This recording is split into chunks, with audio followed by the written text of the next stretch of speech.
Welcome back to Expresso. We're live from SABC3 in Cape Town. Now, many times in your life you might find yourself in some financial trouble, and the perfect opportunity then to go take on a loan. And Woolworths Financial Services has Woolworths Personal Loans that gives you the option of paying back over 12, 24, 36, 48 or 60 months. It gives you the option of planning your repayment so you can plan your budget, and the opportunity also to reapply once your loan has been paid off. But during this time, also something that is important to consider is the fact that there is something called Suretyship, which comes in place where there are liabilities in your life. And here to tell us more about that is Mr. Warren Wilkinson. So how are you?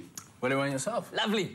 Good. Liking the new look with you got the Clark Kent thing going there. Yeah. A bit of a black frame though. My wife calls it my angry eyes.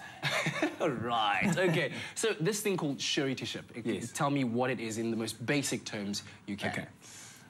You've got a business owner who's got a business and he needs finance to get a vehicle to do deliveries for. Yes. Goes to the bank says, look, we're prepared to give you some finance, but you would have to come and stand personal surety for this transaction because your business doesn't have the assets to obviously be able to stand surety for that transaction. So you go in your personal capacity and you sign surety because you've got assets in your name. Yes. Now, the problem with suretyships, by and large, is mainly twofold. First of all, it's not specific to a financial transaction. So you think in your mind, when the white bucky has been paid off, that suretyship disappears? It doesn't. It's so bad that if you ever sold that business and the new owners took out a 10 million rand loan and that business folds or goes under, they will come after you for your share in the debts of that business. Wow, so it really that is very carries dangerous. through. Yeah. Yes. So then what's the correct way of going about surety? Well, if you're lucky, you're able to limit, first of all, make sure that you limit the amount that you sign for, because in most cases, the second problem with suretyship documents is that they are unlimited. So make sure that when you sign a bond, a finance agreement, a loan, when you take up any kind of finance arrangement with a bank, that you look at that suretyship clause and make sure that you specify the amount that you're signing for. Otherwise, the amount is going to be unlimited. Yeah. The second thing is to make sure that it's signed up specific for that particular transaction, so that when that debt has been repaid, like in the example of the bucky being paid off, then your suretyship ends at that point in time.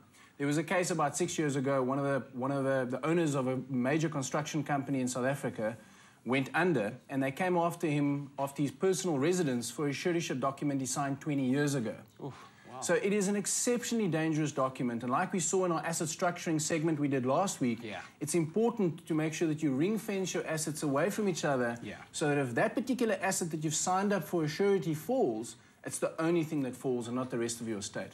Now, in kind of, let's say, grading which assets you can be putting up front for suretyship, is there kind of a degree of judgment that you use, that you take your most liquid assets first and then use your least liquid assets last, I mean, for the banks or whoever it is that's giving you a personal loan at that time?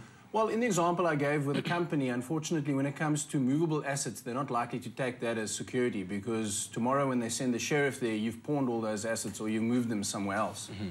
So they're likely to go for fixed assets. That's why you'll find that, people who go for student loans won't get the student loan unless mom or dad comes and signs surety. The problem is that student loan, again, gets repaid. People forget about it, but that suretyship document still stands with that particular bank. Indeed. However, very scary. I think that's why you brought your angry glasses today. Thank you very much, sir. It's a pleasure. Appreciating that a lot. There we go. There you have it. Suretyship and what it is all about. And remember also to visit our website in order to get all the information on Woolworths Financial Services and all the fantastic products that they do offer there. And right now we're crossing over to Liesl, who has a nice, fun book review for us.